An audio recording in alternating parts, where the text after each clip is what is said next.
United Progressive Party, UPP, has called on the President-elect Muhammadu Buhari to declare state of emergency on the Nigerian power sector when he fully assumed duty as president on May 29, 2015.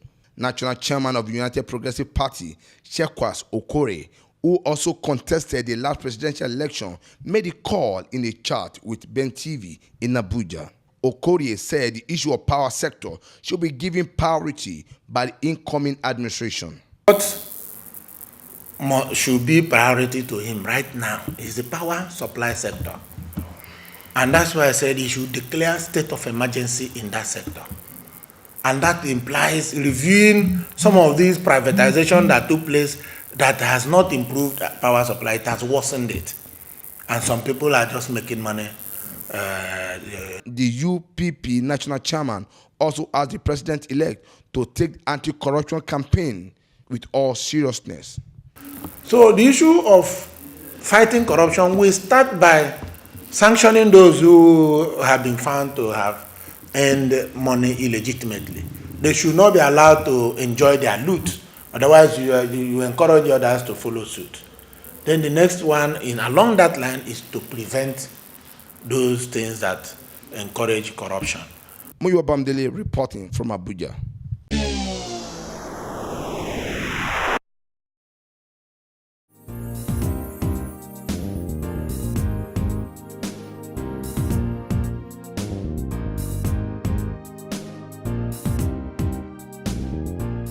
State of the national economy has become a source of concern to the president-elect Muhammadu Buhari and the governor-elect on the platform of All Progressive Congress. State governor elected on the platform of All Progressive Congress have cried out to the president-elect Muhammadu Buhari on the bad state of Nigerian economy at the meeting in Abuja. Chairman of the APC Governor Forum and Governor of Imo State, Rochas Okorocha, who briefed reporter at the end of the meeting, said the country economy is in such bad shape that no state has been able to pay salaries of its workers. One of the issues that became of concern to all of us is the state of Nigerian economy, which is really in bad shape. And we have come to notify the incoming president and commander-in-chief of the challenges ahead of him. As it stands today, most states of the Federation have not been able to pay salaries. And even the federal government have not paid their April salary. That is very worrisome. And by May, June, that will be cumulated into about 3 months. And we wonder, with the huge expectations from Nigerians and the people who have voted us into this power, we're hoping that the president-elect will do all the things, whatever is humanly possible, to bring about a bailout. Imo State Governor also called on all the political parties and other stakeholders in the country to support the incoming administration of Muhammadu Buhari in order to move the country forward. And we have also called on all our brothers in the other political parties to come along with us to build this Nigeria of our dream. Since the emergence of the General Muhammadu Buhari as Nigerian president-elect, this is the first time we're meeting with the All Progressive Congress governors-elect. In Abuja, Muyiwa Bamdele reporting.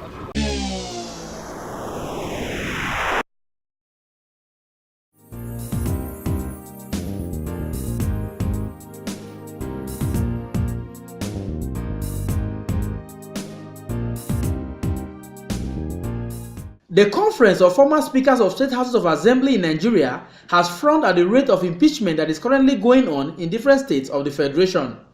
Speaking during a press conference in Abuja, the chairman of the conference, Honorable Friday Tula, and one of their members, Honorable Pale Rase, said that though impeachment is meant to correct wrongs in administration, the abuse of it is not good for the country. Impeachment is part of the corrective measures that is provided in the Constitution.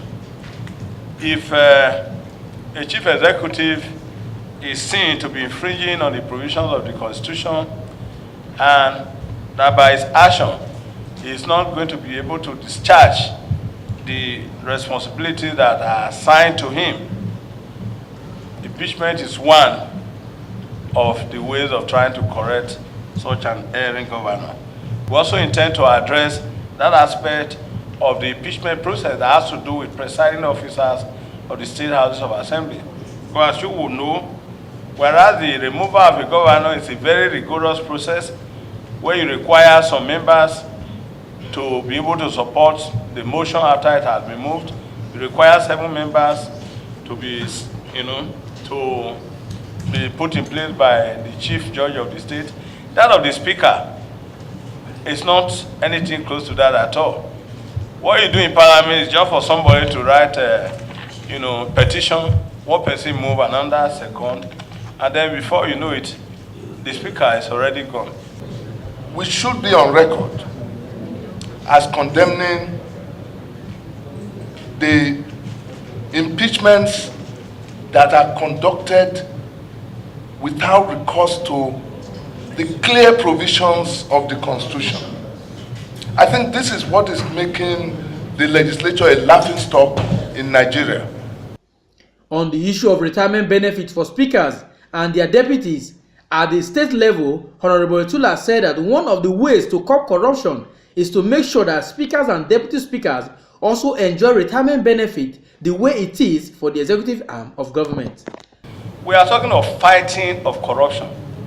One thing you must bear in mind is that one reason for the continuation of this corruption that we have is because of what you regard as saving for the rainy day, unforeseen contingencies, lack of security for the future. Once you are in the position, the fear is, if I live here, where do I go from here? How do I sustain my life? So the best thing, you go into what they call primitive accumulation of wealth. Although that is neither here nor there, at the end of the day, you realize that whatever you have that you are not adding to is diminishing. In advanced climate, it is not only people who are even employed that enjoy pension. In the USA, for example, even private people are put on pension. So that the fear of what will I eat tomorrow, how do I train my children, what will I do, does not even arise at all. So providing pension for those who have played key roles in the society, I believe, is not a misplaced priority of government at all. The House also threw their weight behind one of their own, Honorable Pale Irase, who is aspiring to become the next Speaker of the Federal House of Representatives in Abuja. From Abuja, I am Festus Ejiroge Nefifen for Ben Television.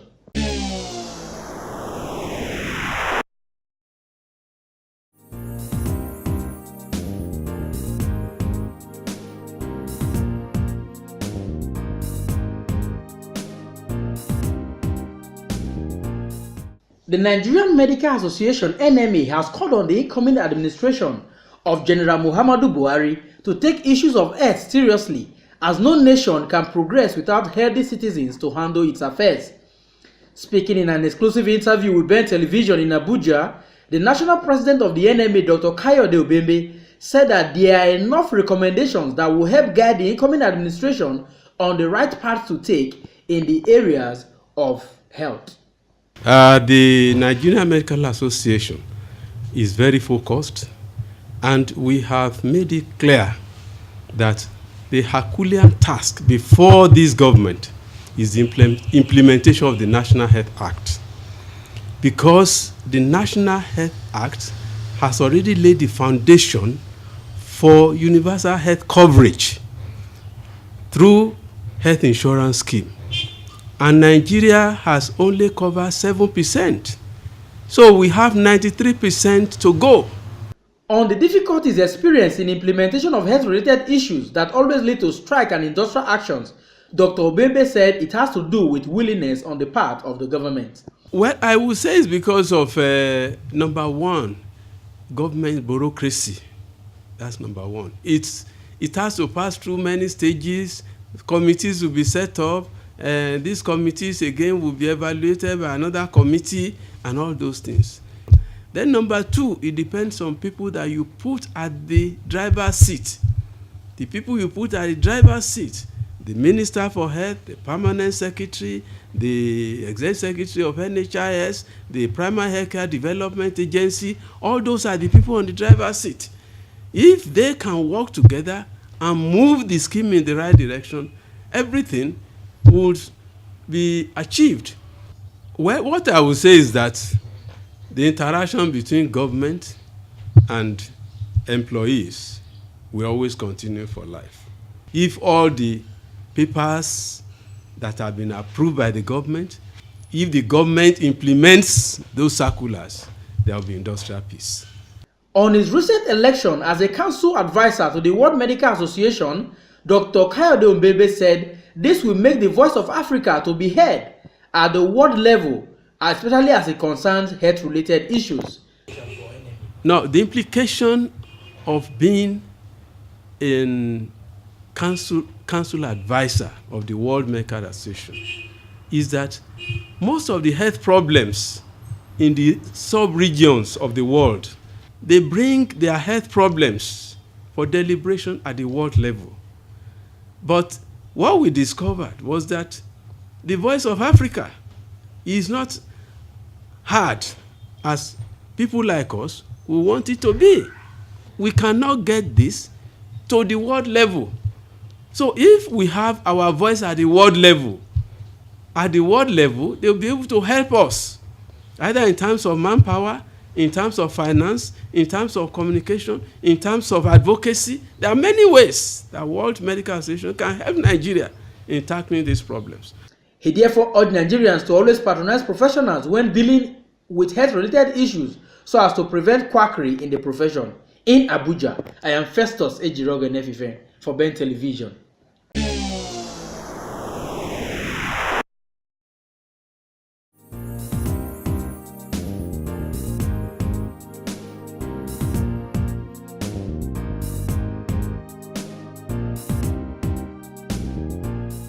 Minister of Interior, Comrade Abba Moro, has reiterated federal government's position to recover all the territories lost to Boko Haram before May 29th handover.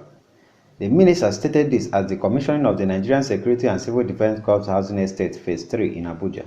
He urged the Corps to continue to contribute their quota to the fight against insurgency in the Northeast, especially as regards intelligence gathering and rehabilitation of the rescued victims. But I think that is the best thing that has happened to this country. And I'm happy for Mr. President Dr. Goodluck Ebele Jonathan that his desire to hand over a complete and healthy government to the incoming administration of General Muhammad Buhari is getting fulfillment from the exploits of the Nigerian military in the Northeast. And today, a substantial part of our territories occupied by the insurgents have been recovered. A significant number of Nigerians, women and children that have been abducted by the insurgents have been recovered. And with the promise by the Nigerian military that by May 29th, all territories of Nigeria under the occupation of the insurgents will be recovered, it is our hope as a government and people that by May 29, 2015, Boko Haram and its activities will become history. The minister also promised to resolve all pending issues in the ministry and its agencies before handing over to the next administration. That the last promotion is awaiting action by this administration from the backlog of delayed promotions, some of which were over 40 years when I assumed office, is the 2014 promotion exercise. This, I assure you, will be undertaken before the life of this administration comes to an end. I assure you that all deserving officers of all the parastatals in the Ministry of Interior will get their promotion letters, who merit promotion will get their promotion letters before the 29th of May 2015. Earlier, the Commandant General of the Corps, Ade Aborunre, said the leadership of the NSCDC decided to start the housing scheme with junior and middle cadet officers as a way of rededicating their efforts to work. Well, it means fulfillment. It means, in the course of their career, their dreams have been, realized. It shows that, we care for them, and it shows that government also is encouraging and motivating them and discouraging them from other unethical activities. Similar projects are ongoing across various states of the Federation and will be soon commissioned. From Abuja, LM Chukwemeka reports.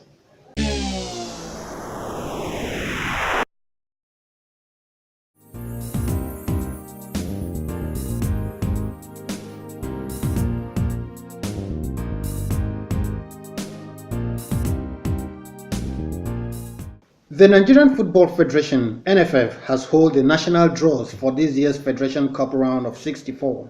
The draws for the men's and women's competitions of the 2015 Federation Cup was conducted at the conference room of the FIFA Goal Project National Stadium Complex in Abuja.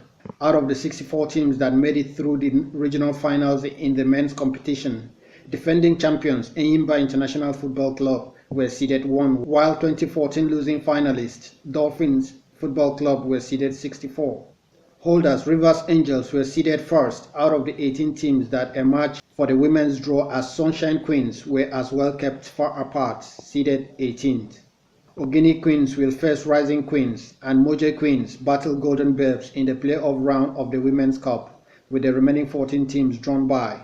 Speaking during the exercise, the General Secretary of the Federation, Dr. Mohammed Sanusi, said the draw was conducted to ensure free and credible exercise. The essence of this draw, of course, is to make sure that fairness is done and seen to be done to all the teams that are going to take part in this competition, irrespective of the kind of league they are playing. And of course, there are teams that are non-league teams that are qualified to take part in this competition. By going on what is the luck that you have will determine who will play and what stage you will be. The round of 64 matches takes place on 13 and 14 May, and the round of 32 is slated for 8 and 9 July. The Federation Cup will then take a short break and resumes a fortnight later with last 16 fixtures.